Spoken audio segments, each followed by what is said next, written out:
Did you know the name Bluetooth, as in the wireless technology, is named after a 10th century king of Denmark? Yes, that's right. It's named after King Harald Bluetooth. An interesting fact, isn't it?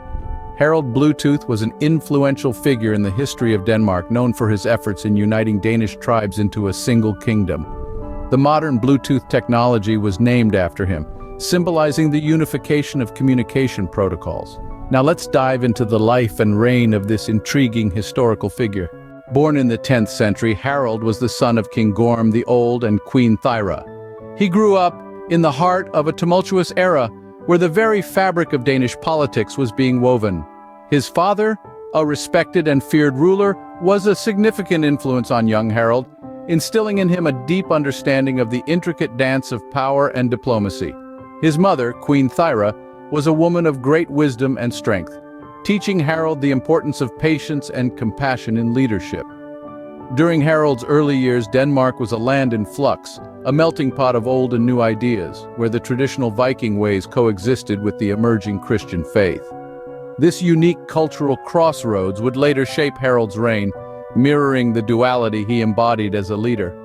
His formative years prepared him for the throne, and he ascended to power after his father's death. Harald's reign, which began around 958 and ended in 986, was a period of significant change for Denmark. Now let's delve into the heart of Harald Bluetooth's reign, a time when the landscape of Scandinavia was forever altered. Harald's most notable achievement was the unification of Denmark and Norway. Imagine a time when these lands were divided, with countless regional chiefs vying for power. Through shrewd diplomacy, military prowess, and a flair for leadership, Harald managed to unite these factions under one banner. His rule extended over what we know today as Denmark and Norway, marking a significant consolidation of power in the region. But Harald's influence wasn't limited to political boundaries. He also ushered in a monumental shift in the spiritual realm. Harald is credited with introducing Christianity to these Nordic lands. This was no small feat in a region steeped in Norse mythology.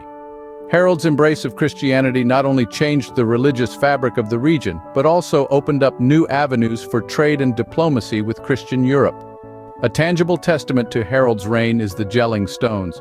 These massive carved stones were erected by Harald himself. They serve as a historical record, a kind of Stone Age billboard proclaiming his achievements. The larger of the two stones is often referred to as Denmark's birth certificate, bearing an inscription that speaks of Harald's unification of Denmark and Norway and his conversion of the Danes to Christianity. However, like any leader, Harald's reign was not without its fair share of challenges. His ambitious endeavors, both political and religious, were met with resistance. The very changes that marked his reign as revolutionary also sowed the seeds of conflict and dissent. Despite his achievements, Harald's reign was not without challenges. As we'll uncover in the next scene, the same drive that propelled Harald to unify and convert his kingdom ultimately led to a tumultuous end to his reign. But that's a tale for another scene. Stay tuned. Harald faced significant opposition and challenges during his reign. Now let's delve into the stormy seas of conflict and rebellion that marked the twilight of Harald's rule. Harald Bluetooth's reign, marked by unification and conversion to Christianity, was not without its share of thorns. One such thorn was his own son, Svein Forkbeard. Svein, a figure of prominent importance, was not just a mere thorn, but a spearhead of rebellion. He was a man of ambition, of power, and a man who was not content to wait for his turn on the throne.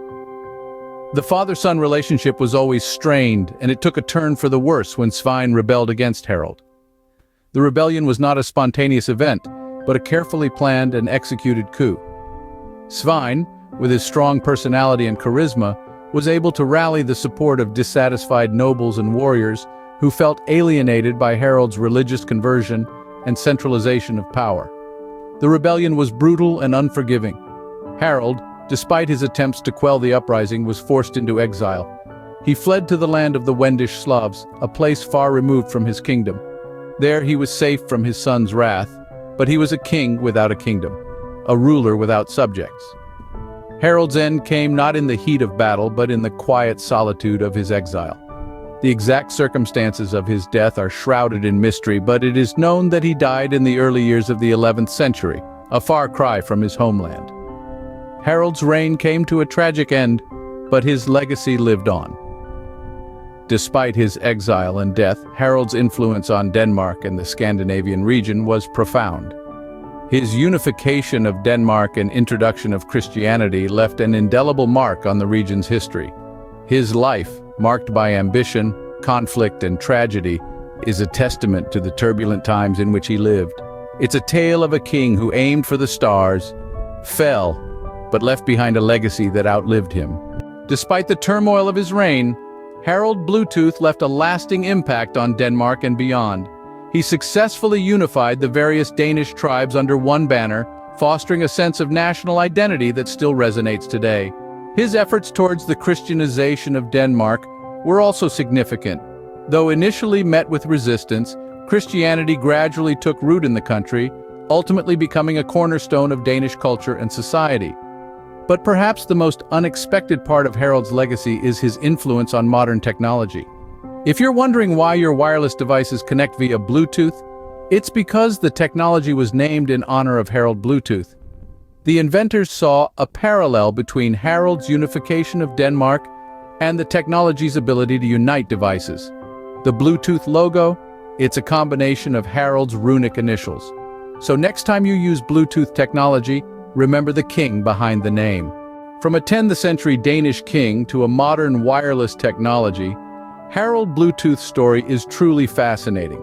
We've journeyed through his early life, reign, and the challenges he faced, culminating in a legacy that extends beyond his life and into our own digital age. This tale of a king whose influence reached far beyond his kingdom to the very devices we use every day is a testament to the enduring power of history. Thank you for joining us on this historical exploration. Don't forget to like, comment, and subscribe for more intriguing historical content.